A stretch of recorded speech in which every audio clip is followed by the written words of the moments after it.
नमस्कार, मी रेश्मा साळुंखे. सातबाराच्या बातम्यांमध्ये आपल्या सगळ्यांचं स्वागत. यवतमाळमधील शरद उत्तरवार यांनी 5 वर्षांपूर्वी कमी पाण्यात आणि मुरमाड जमिनीत तसंच अगदी नगण्य उत्पादन खर्चात येणाऱ्या सीताफळाची लागवड केली.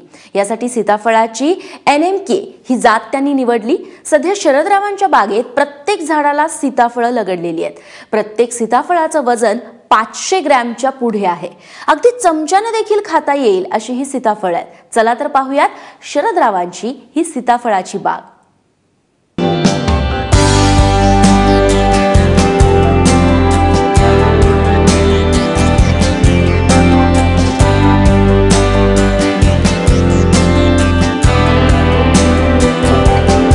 अगदी चमच्याने खाता येतील अशी ही सुपर गोल्ड सीताफळं.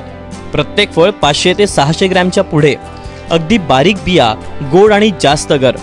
यवतमाळ जिल्ह्यातील बाभुळगाव तालुक्यातील शरद उत्तरवार यांची ही फळबाग.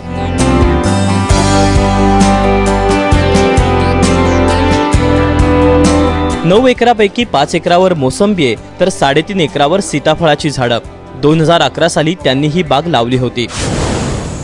बिया पण कमी आहे, 7-8 बिया आहे फक्त, बारीक बिया, आणि गर खूप आहे. आणि हे 5-6 दिवस पर्यंत खराब होत नाही. माल तोडल्यावर झाडावर पिकत नाही, झाडावर गळून पडत नाही. आणि खाली तोडलं का 4-5 दिवस मग बॉक्समध्ये पॅकिंग करतो तणसामध्ये, आणि ते 4-5 दिवसानंतर मग ते पिकते चांगले. मग ते खायला एकदम गोड आहे.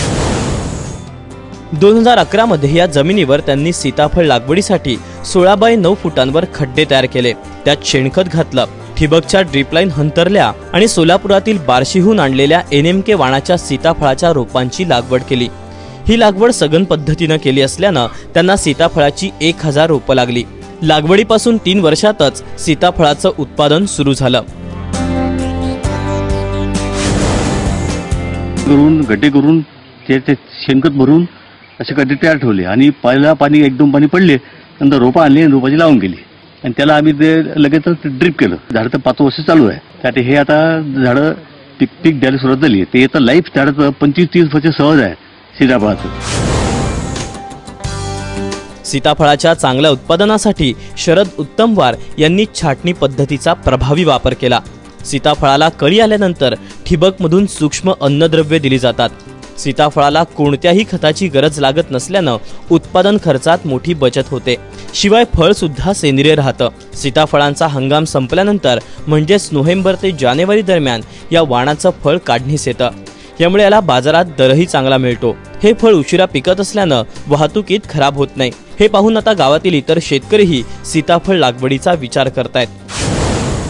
गर खूप मोठा आहे आणि बिया चवीला उत्कृष्ट आहे, म्हणजे गोडपणा जास्त आहे. आणि त्यानंतर हे चमच्याने खाल्ले असताना समाधान मिळतं. आणि एका झाडाला असंख्य सीताफळं लागत असल्यामुळं उत्पादन क्षमता फार मोठी आहे असं आम्हाला जाणवत आहे. आम्हाला यांच्यापासून स्फूर्ती मिळाली आहे आणि पुढच्या वर्षी मी पण अशाच प्रकारचं सीताफळाची लागवड करण्याचा मी मनोदय व्यक्त करतो.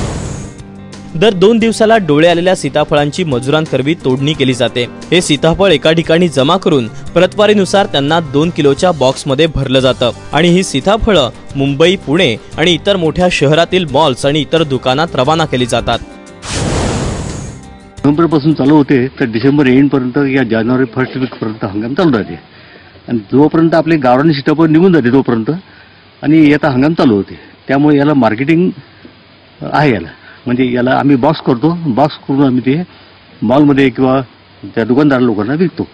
160 रुपये प्रति बॉक्स 2 किलो हे आमचा होलसेलमध्ये जात आहे. रोजचे जवळपास 100 बॉक्स पॅकिंग करून 100 बॉक्स आम्ही विकतो. साधारणतः 2 किलोच्या बॉक्सला 160 रुपयांचा दर मिळतो. सीताफळाच्या विक्रीतून आतापर्यंत शरद उत्तमवार यांना 1.5 लाख रुपये मिळालेत. अजून 2 महिने सीताफळाची तोडणी सुरू राहणार असल्यानं यातून त्यांना 2 लाखांच्या उत्पन्नाची अपेक्षा आहे. यातून अवघ्या 10 ते 20 हजारांचा उत्पादन खर्च वजा जाता त्यांना 3.25 लाखांचा निव्वळ नफा होणार आहे. सीताफळ अगदी कमी पाण्यात, मुरबाड जमिनीत आणि कमी खर्चात येणारं हे फळ पीक. हे फळ लवकर पिकतं, त्यामुळे विक्रीही ताबडतोब करावी लागते. मात्र शरद यांनी जास्ती काळ टिकणारं सीताफळाचं वाण निवडलं.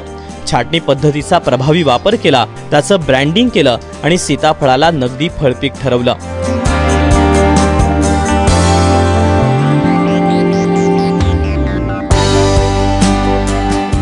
कपिल शामकुवर, ABP माझा, यवतमाळ.